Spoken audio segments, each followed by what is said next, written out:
What's up mga ka-adventure? Magandang umaga. Pupunta po kami ngayon ng mga sityo kasama ko si Brad Joel. Ngayon sa pag-alis namin, nakasalubungan namin si Brad Marshall na galing naman ng sityo Balingaso para siya yung nag-assist doon sa paggawa ng balon para gawing bomb.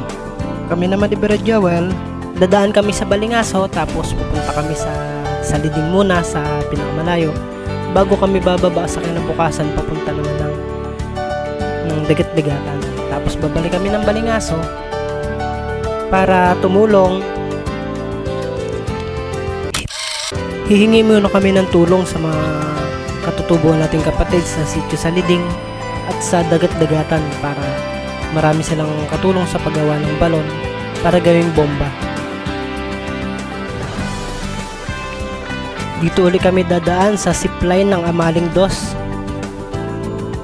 Tapos sa pag-uwi namin, dito ulit kami aakyat.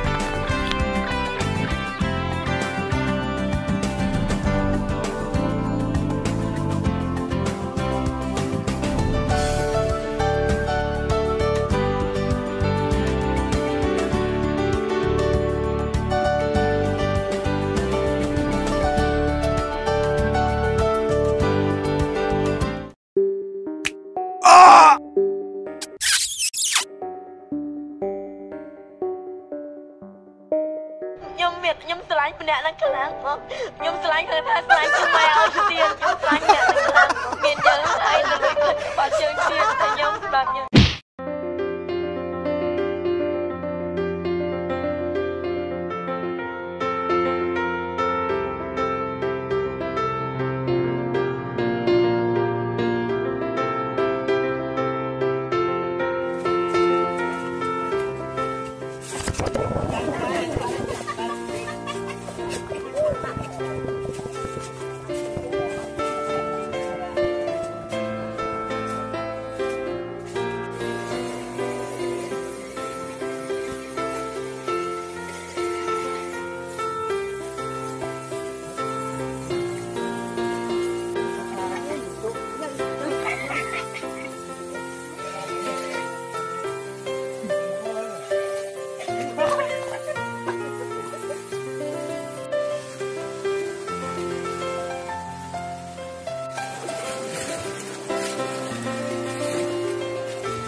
Pupunta kami ng sityo Balingaso.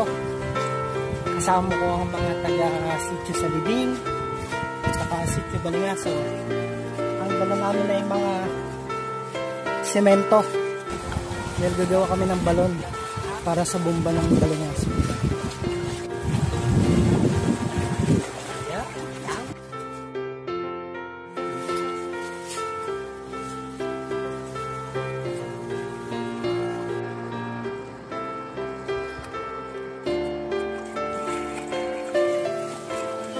Ano ang nagkakaguluhan dito? Ano kaguluhan dito? wow Ano kaguluhan dito? Si Brad Arthur nga pala ang magiting na tagapaghukay namin ng balon. Ilang sityo na rin ang hinukaya nila ng balon para magkaroon ng tubig. Uy, oh. Daming unggoy.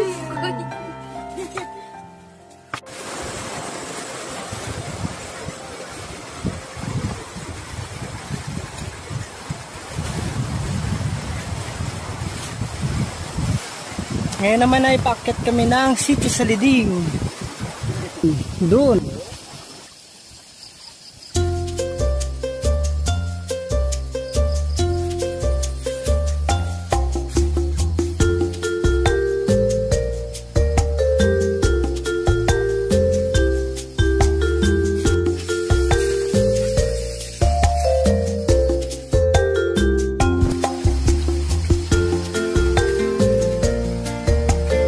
ilalim ang ilog.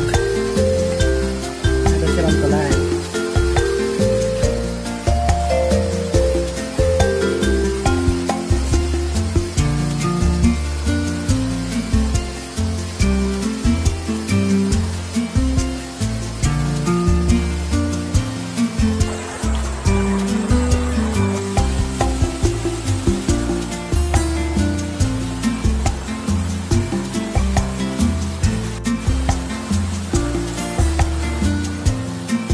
Andito pa rin yung orchids, oh.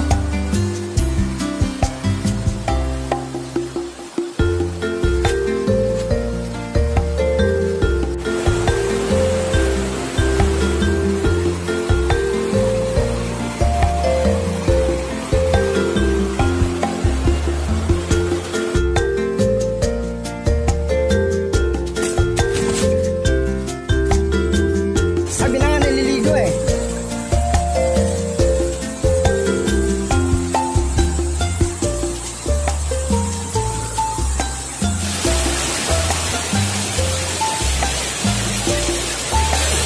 Hey, what's up?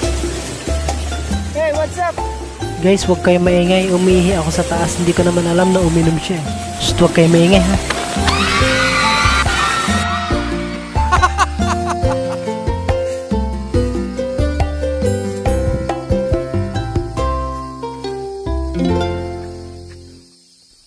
Dumating nga kami dito sa Sitio Saliding ng mga alas 4 ng hapon.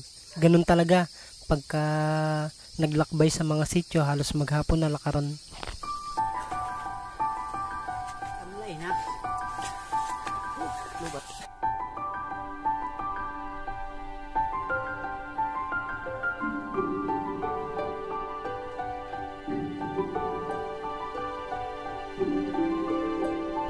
Dito na kami magpapalipas ng gabi para sa kinabukasan, lakbay na naman kami papunta naman ng Sitio Dagat-Dagatan.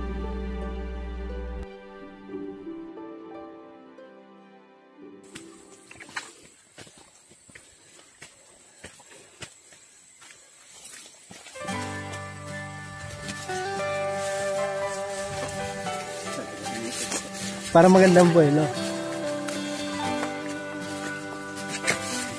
Pag ang mga paa.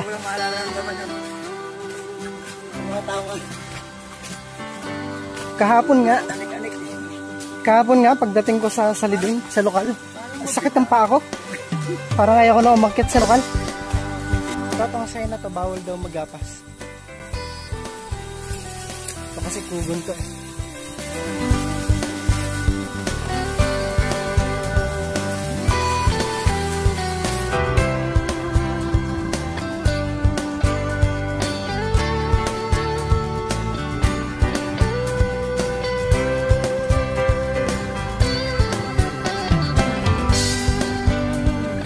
Hindi ako talaga sanay ng walang tsinelas. Sakit sa paa. Siguro dahil malambot ang talampakan. Kasi sa inyo kasi sanay na kayo magpaa. Kaya kahit na matusok ko ng medyo matulis na bato, okay lang, makapalampalo ang talampakan. Nariyo.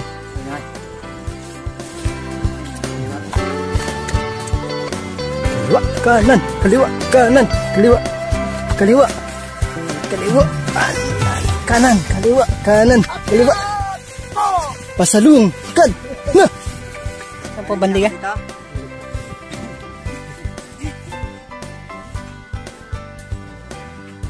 Yung baba na yan. Tungkol, nagdulis. Hindi ako napunta sa dulis. Sa Salapay. Nagdulis lang kayo. Hindi ako nakapunta. Hindi pa rin kayo nakakapunta dyan. Punta na kami dyan!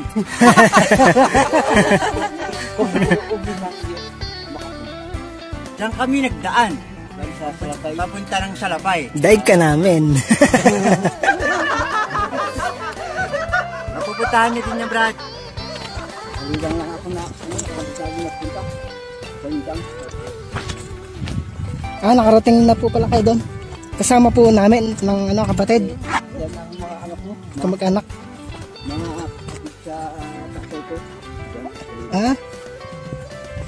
Talaga na nga naman magkakamag-anak talaga mga buhid. Kahit saan pumunta may kamag-anak.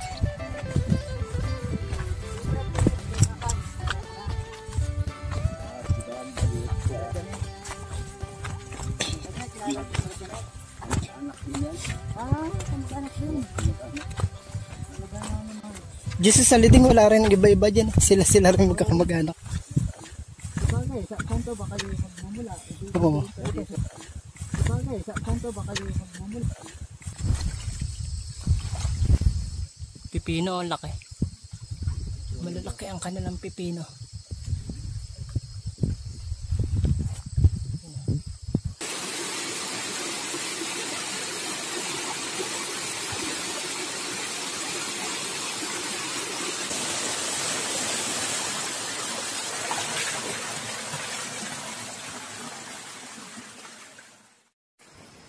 Galing po kami sa sitio, dagat-dagatan.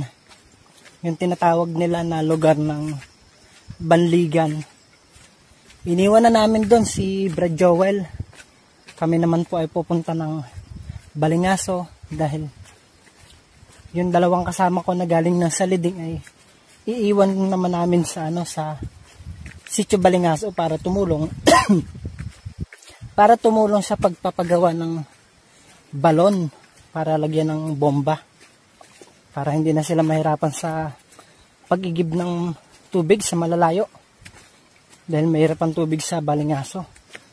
Laging nagbabago yung forma ng ilog kaya panibago rin lagi sila kinukuhanan ng tubig. Malalayo ang kinukuhanan nila ng tubig kaya pinalagyan namin ng bomba.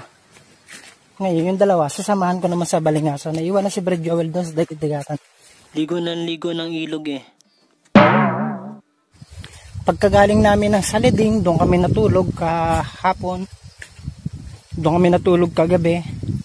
Nagpahinga lang kami. Kinausap namin yung ibang mga kapatid para tumulong doon sa ginagawang bomba sa Balingaso.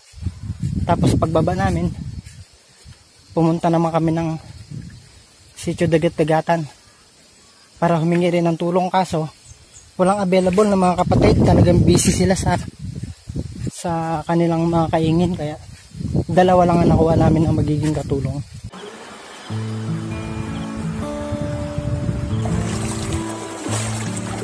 Pabalik na po uli kami sa sitio Amaling, sa Amaling 2. Ngayong mga alas 4 siguro ang dating namin sa Amaling ay mga alas 7 na ng gabi.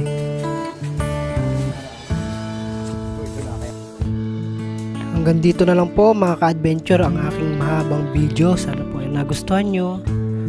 Sana po ay panoorin nyo ng buo. Maraming salamat po sa mga sumusuporta at nanonood ng mga video ko. Hanggang dito na lang po muli. Salamat sa Diyos. Babu!